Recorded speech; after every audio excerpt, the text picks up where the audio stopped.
tuinuke kiuchumi. Ruila oye! Ruila oye!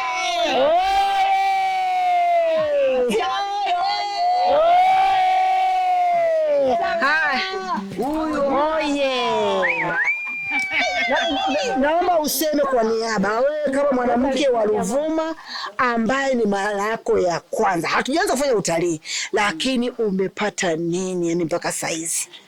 Kwa kweli safari hii nimefurahia sana. Mimi pamoja na kuwa nakaa Songea, mkoa wa Ruvuma, sijawahi kufanikiwa nikaja nikaona mali zetu, mali asili yetu. Kwa mfano hapa kuna wapi. Lakini yote ni kwa nini? Ule uhamasishaji nadhani tulikuwa tujawahi kuupata. Yes. Lakini sasa mimi nafikiria mama umekuja, balozi wetu, umetuhamasisha, tumeridhika tumekuja. Hakika tumejifunza mambo mengi mno.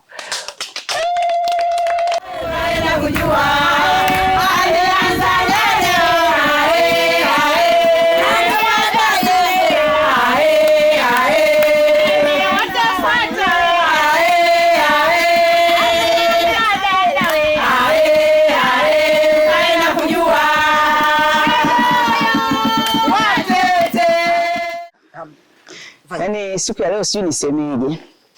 Kwa sababu kama alivyotangulia kusema mtangulizi mwenzangu, mimi niko hapa Songea mjini na miaka zaidi ya 30. Naisikia Ruila Zoo, lakini hata siku moja sijawahi kuja kutembelea Ruila Zoo. Kwa sababu gani? Uhamasishaji ulikuwa haupo. Kwa hiyo tunakushukuru sana balozi wetu wa utalii Tanzania, dada Isabela, kwa kuja kwako mkoa wa Ruvuma, hususan Songea, kutuhamasisha sisi wanawake wa mkoa wa Ruvuma tutembelee vivutio maliasili zetu ambazo ziko hapa mkoani. Wanakuja watu kutoka nje ya nchi, wanakuja watu kutoka mikoa mbalimbali. Sisi wenyewe wa Ruvuma tuko hapa.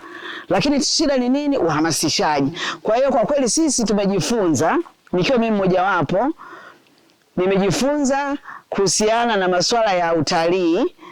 Nitaenda kutoa elimu kwa wanawake wenzangu wengine ambao hawakuhamasika, kwa sababu ukiangalia Songea tupo watu wengi lakini hatujajitokeza watu wengi. Tatizo ni nini? Elimu.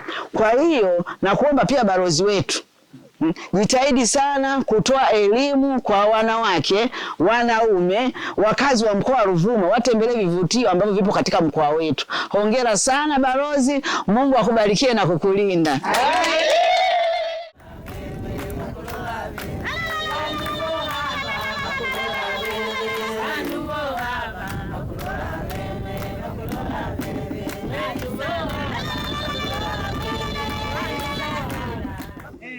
Yaani nimeona makuu na furaha ya ajabu. Na kapela mimi na miaka 83.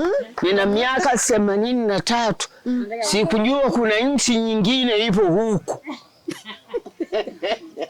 Hakuna cha elimu yoyote, tunasikia Ruhile. Mimi nilifikiria tutapita karibu na Madaba.